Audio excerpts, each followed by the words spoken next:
इस समय छिड़ी इस जंग को क्यों धर्म ग्रंथों की भविष्यवाणियों से जोड़ा जा रहा है? बाइबल में बताए गए महायुद्ध और आज के हालात, क्या दोनों में कोई कनेक्शन है? जिस जंग में तबाही की नई कहानियां लिखी जा रही, जिस जंग को अब्राहम की औलादें लड़ रही, जिस जंग के केंद्र में एक ही शहर यरूशलेम, क्या इसी जंग की भविष्यवाणियां इन अलग अलग धर्मों में मौजूद हैं? क्या इसी युद्ध को बाइबल में आर्मगेडोन कहा गया है?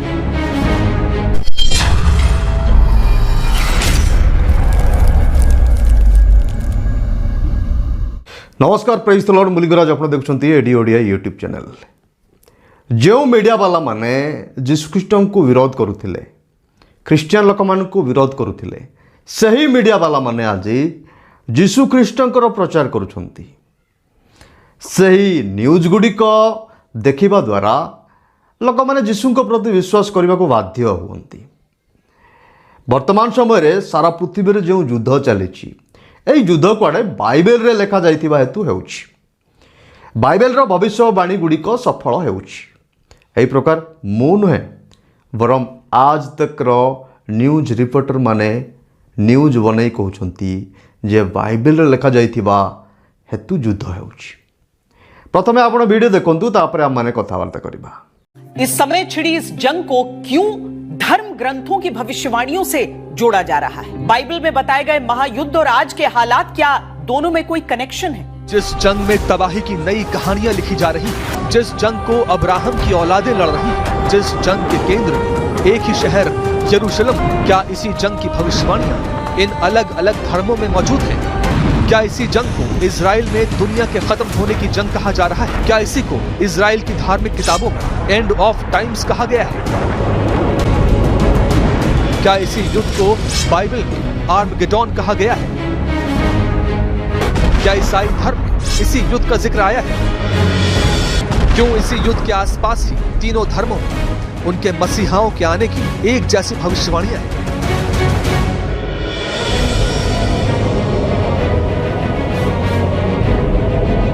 इन अद्भुत भविष्यवाणियों में कितनी सच्चाई है, इसको जानने और समझने के लिए सबसे पहले यहूदियों की भविष्यवाणियों को जानते हैं। यहूदी धर्म के अनुसार यही वो समय है जिसके बारे में इजराइल और एंड टाइम्स यानी प्रलय की भविष्यवाणियां की गई हैं। इसी को लेकर आज की दुनिया में एक नई बहस तेज हो गई है। बाइबल में गोग और मैगोग जैसी लड़ाइयों का जिक्र मिलता है, जहां माना जाता है कि पर्शिया यानी आज का ईरान इजराइल के खिलाफ खड़ा होगा। यहूदी धर्म के भविष्यवक्ता इज़ीकियल के अनुसार इजराइल पर गोग का हमला होगा, यानी एक ऐसा बड़ा नेता जिसके पास एक बड़ी फौज होगी। इसके साथ साथ बुक ऑफ रेवलेशन में भी ऐसा जिक्र मिलता है जिसमें इजराइल के ऊपर एक बड़ा हमला होगा जो धरती के खत्म होने से पहले होगा। वाकई ये अद्भुत है कैसे हजारों साल पहले की गई भविष्यवाणियों के सच होने के दावे आज किए जा रहे हैं और करोड़ों लोग इसको अविश्वसनीय तरीके से सच मानते भी हैं।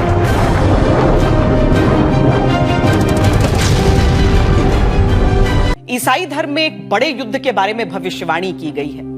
उनकी धार्मिक किताबों में इसको आर्मेगेडोन कहा जाता है। क्या ईरान, इजराइल, अमेरिका के बीच चल रहे इस युद्ध का जिक्र भी ईसाई धर्म में किया जा रहा है? क्या इसी युद्ध की भविष्यवाणी ईसाइयों की धार्मिक किताब बुक ऑफ रेवलेशन में की जा रही? क्या अमेरिकी राजदूत इस युद्ध के लिए अपनी धार्मिक किताबों की भविष्यवाणियों का हवाला दे रही? क्या है आर्मगेडोन जिसका जिक्र ईसाइयों की किताब बुक ऑफ रेवलेशन में मिलता है? क्या कहा गया है ईसाई धर्म में इसके बारे में? और क्या ईरान, इजराइल और अमेरिका के बीच छिड़ा युद्ध वही है जिसकी भविष्यवाणी की जा रही है? दरअसल आर्मगेडोन ईसाई धर्म की मान्यताओं में एक अंतिम और निर्णायक युद्ध को कहा जाता है, जिसका उल्लेख बाइबल की आखिरी किताब बुक ऑफ रेवलेशन में मिलता है। आर्मगेडोन को अच्छाई और बुराई के बीच होने वाली अंतिम लड़ाई माना गया है। इसमें ईश्वर की शक्तियां और शैतानी ताकतों के बीच निर्णायक टकराव होगा, जिसके बाद बुराई का अंत और ईश्वर के राज की स्थापना मानी जाती है। ईसाई मान्यता के अनुसार समय के अंत में यह युद्ध होगा और इसके बाद ईसा मसीह की वापसी होगी। इसके साथ ही न्याय का दिन आएगा, जहां अच्छे और बुरे कर्मों का फैसला किया जाएगा।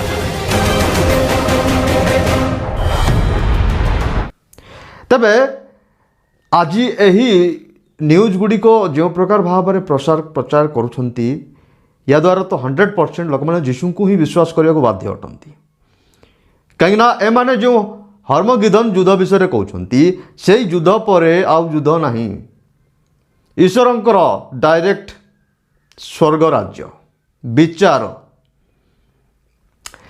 तेबे जो हर्मगिदन कथा एमाने कहते यही हर्मगिदन पृथ्वीर शेष युद्ध शैतान सहित ईश्वरंकर युद्ध से इज्राएल देश में हम केतेबेले हम देखंतु हर्मगिदन युद्ध विषय जानिबा पूर्वरु हर्मगिदन गोटे लास्ट पॉइंट आपण पृथ्वी गोटे लास्ट पॉइंट कहले मध्य चलिबो ता पूर्वरु कौन कौन हम कौन एबे जो युद्ध चली एटा हर्मगिदन युद्ध कि एटा हला सबटु बड़ प्रश्न देखंतु यीशु ख्रीष्ट कहिथिले जे युद्धर जनरब शुणिबो संग्राम आ युद्धर जनरब शुणिबो से सब अंतिम समय नुहे तेरे आपण कहे कहीं जो कथा मीडिया वाला माने कहते हर्मगिदन युद्ध आपण भी कहते हर्मगिदन युद्ध शेष समय तेरे मुख्य विषय है यही जो युद्ध गुड़िक चली यहाँ हर्मगिदन युद्ध नुहे कहीं मुझे कहूँ देखु हर्मगिदन युद्ध आसवा पूर्वर पृथ्वी रे प्रभु यीशु ख्रीष्ट 1000 वर्ष शासन करेंगे 1000 वर्ष शासन करने पर शैतान को छड़ा जीव तापर सीए लोक मानू एकजुट कर गग मागग्र लोक मानू इज्राएल देश उपर इज्राएल देश में यीशु ख्रीष्ट 1000 वर्ष शासन समय निजर हेडक्वार्टर करेंगे एबे कौन हम एबे रिसेंटली आग को रैप्चर हम क्रिश्चियन लोक माने उभा होइजिबे समस्त नहीं बा जो लोक माने प्रभु ठारे लागिकी थिबे प्रभु को सहित थिबे धार्मिक जीवन यापन करुथिबे से माने उभा होइकी जिबे पृथ्वी छाड़िकी जिबे तापरे पृथ्वी रे 7 वर्ष पर्यंत शासन हेबो भंड ख्रीष्टर प्रथम 3.5 वर्ष भल भाव ठीक ठाक शासन हेबो किंतु द्वितीय 3.5 वर्ष रे गड़बड़ हो पृथ्वी रे क्लेश आसीबो प्रभु को द्वारा बहुत बड़ बड़ क्लेश गुड़िक आसीबो तापरे 7 वर्ष शेष हेबा परे प्रभु यीशु ख्रीष्टंकर द्वितीय आगमन हम रैप्चर समय प्रभुंकर आगमन है मध्य आकाश को आसबे प्रभु आउ क्रिश्चियन लोक मान को नहीं जिबे किंतु 7 वर्ष पर प्रभु यीशु ख्रीष्ट पूरा फिजिकली पूरा महान महिमार सहित पृथ्वी को आसबे आउ सेते बेले कौन करेंगे ए भंड ख्रीष्ट को जी कि आंटी ख्राइस्टर शासन जो भंड ख्रीष्ट 7 वर्ष शासन करथिबो धरिबे ताकू मारिबे ताकू कोटी पकाइबे अग्निमय ह्रदरे पकाइबे बड़ नरक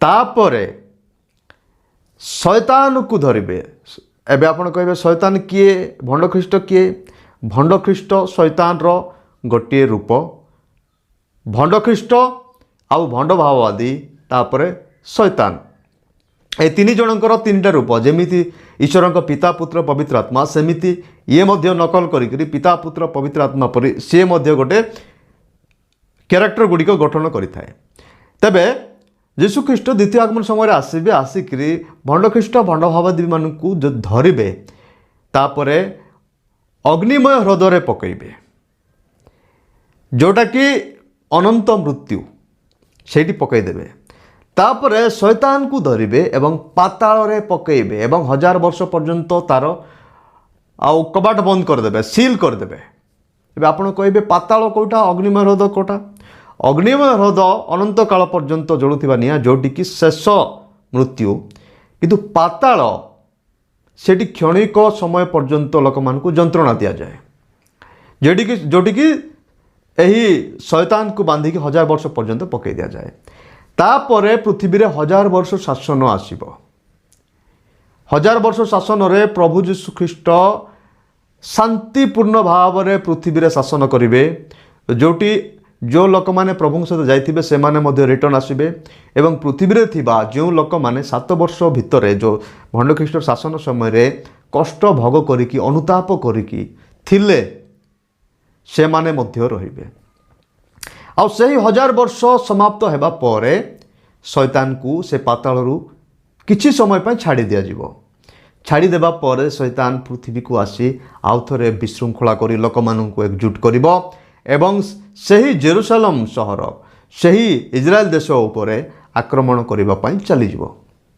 ଏବଂ ଇସ୍ରାଏଲ ଲୋକମାନଙ୍କ ସହିତ ପ୍ରଭୁ ଯୀଶୁଖ୍ରୀଷ୍ଟଙ୍କ ସହିତ ସେ ଯୁଦ୍ଧ କରିବ।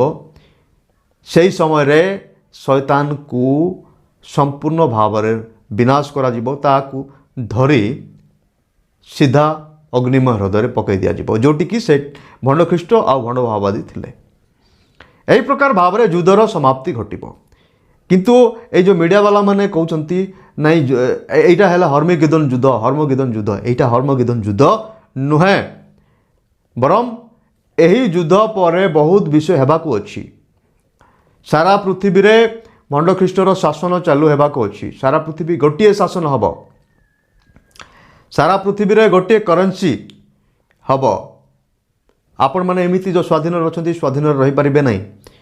ସେମାନେ ଯାହା ଚାହିଁବେ ସେଇଟା ଆପଣ କରିବାକୁ ପଡ଼ିବ। ଏମିତି ଗୋଟେ ସମୟ ଆସୁଛି, କ୍ରୁର ସମୟ, ଗୁଲାମୀର ସମୟ। ଆଉ ଖାସ୍ କଥା ଏହା, ଯେଉଁ ଲୋକମାନେ ରାପ୍ଚରରେ ଯାଇପାରିବେ ନାହିଁ, ଶୁଣିଥିବେ ଯୀଶୁଙ୍କର ବାକ୍ୟ କିନ୍ତୁ ଗ୍ରହଣ କରିନଥିବେ, ସେମାନେ ଅନୁତାପ କରିବେ, ସେ ସମୟରେ କାନ୍ଦିବେ। କାନ୍ଦିଲେ କ'ଣ ହେବ? ଭଣ୍ଡ ଖ୍ରୀଷ୍ଟ ସେମାନଙ୍କୁ ତଣ୍ଟି କାଟିକି ହତ୍ୟା କରିବ, ବିଭିନ୍ନ ପ୍ରକାର କଷ୍ଟ ଦେଇ ହତ୍ୟା କରିବ। ଆଉ କେଉଁ ଲୋକ ଯଦି ଲୁଚିକି ବଞ୍ଚିକି ରହିଲେ 7 ବର୍ଷ ପର୍ଯ୍ୟନ୍ତ କେଉଁ ଜଙ୍ଗଲରେ, ପାହାଡ଼ରେ, ଗୁମ୍ଫାରେ, ସେମାନେ ସେହି 1000 ବର୍ଷ ଶାସନରେ ସାମିଲ ହେବେ। ତେବେ ଆପଣ କେମିତି ବି ହୁଅନ୍ତୁ, ଯାହା ବି କରନ୍ତୁ, ଦେଶକୁ ବଞ୍ଚାନ୍ତୁ, ଧର୍ମକୁ ରକ୍ଷା କରନ୍ତୁ, କିଛି ବି କରନ୍ତୁ, କିଛି ଲାଭ ହେବ ନାହିଁ। ଯାହା ବାଇବେଲରେ ଲେଖା ହେଇଛି ତାହା ହିଁ ହେବ। ସେଥିପାଇଁ ସବୁଠୁ ବେଷ୍ଟ ଅପସନ୍ ହେଲା ଯେ ଯୀଶୁଙ୍କୁ ଗ୍ରହଣ କରିନେବା ଦରକାର, ବାଇବେଲକୁ ଗ୍ରହଣ କରିନେବା ଦରକାର। ଆଗାମୀ ଦିନମାନଙ୍କର ଯିଏ ଭବିଷ୍ୟତ ଚିନ୍ତା କରୁଛି, ମୋର ଭବିଷ୍ୟତ କ'ଣ ହେବ ବୋଲି ଭାବୁଛି, ସେ ଲୋକ ବାଇବେଲକୁ ଗ୍ରହଣ କରିନେବା ଦରକାର। ବାଇବେଲରେ ହିଁ ଅପସନ୍ ରହିଅଛି ଭବିଷ୍ୟତ କ'ଣ। ପୃଥିବୀରେ ଏହି ସବୁ ବିଷୟକୁ ଦେଖି ଖ୍ରୀଷ୍ଟିଆନ ଲୋକମାନେ ଆନନ୍ଦ କରୁଛନ୍ତି, ପୃଥିବୀର ଲୋକ ଦୁଃଖ କରୁଛନ୍ତି। କୋଉଠି ଗ୍ୟାସ୍ ମିଳୁନାହିଁ, କୋଉଠି ପେଟ୍ରୋଲ ରେଟ୍ ବଢ଼ିଯାଉଛି, କୋଉଠି କ'ଣ ହେବ କ'ଣ ନାହିଁ। ଖ୍ରୀଷ୍ଟିଆନ ଲୋକମାନେ ସୁରକ୍ଷିତ ରହିବେ। ଖ୍ରୀଷ୍ଟିଆନ ଲୋକମାନେ ହେଲେ ପ୍ରଭୁ ଯୀଶୁଖ୍ରୀଷ୍ଟଙ୍କର କନ୍ୟା, ଯାହାକୁ ପ୍ରଭୁ ଯୀଶୁଖ୍ରୀଷ୍ଟ ବିବାହ ଭୋଜ ଦ୍ୱାରା ବିବାହ କରିବେ। ମଣ୍ଡଳୀ ହେଲା ପ୍ରଭୁଙ୍କର କନ୍ୟା। ସେଥିପାଇଁ ବୋଲିକିରି ଖ୍ରୀଷ୍ଟିଆନ ଲୋକମାନଙ୍କ ପାଇଁ ଏଇଟା ଗୋଟେ ରୋଚକ ବିଷୟ, ଆନନ୍ଦର ବିଷୟ। ଯାହା ସମୟ ଆସିଯାଉଛି, ସିଗ୍ନାଲ ଆମକୁ ଦେଖାଯାଉଛି ଯେ ପ୍ରଭୁ ଯୀଶୁଖ୍ରୀଷ୍ଟଙ୍କର ଆଗମନ ହେବ। ତେବେ ଆଉ ଥରେ କହିବି, ଆପଣ ଯାହା ମଧ୍ୟ କରନ୍ତୁ, ଯେତେ ଯାହା ମଧ୍ୟ କରନ୍ତୁ, ଶେଷରେ ସେଇ ବାଇବେଲର ବିଷୟକୁ ହିଁ ମାନିବାକୁ ପଡ଼ିବ। ସେଥିପାଇଁ ଡେରି କରିକି ମାନିଲେ କ'ଣ ହେବ? ଡେରି ହେଇଗଲେ କ'ଣ ଲାଭ? ଏବେ ହିଁ ମାନିଲେ, ଏବେ ହିଁ ଗ୍ରହଣ କଲେ ବହୁତ ଭଲ ହେବ। ସେଥିପାଇଁ ଆମେ କହିଲେ ତ ଅଲଗା କଥା, ତୁମ ନ୍ୟୁଜ୍ ବାଲାମାନେ, ତୁମ ସୋସାଇଟିର ଲୋକମାନେ ହିଁ କହିସାରିଲେଣି ଯେ ଏସବୁ ବାଇବେଲରେ ଲେଖାଯାଇଥିବା ପାଇଁ ହେଉଛି।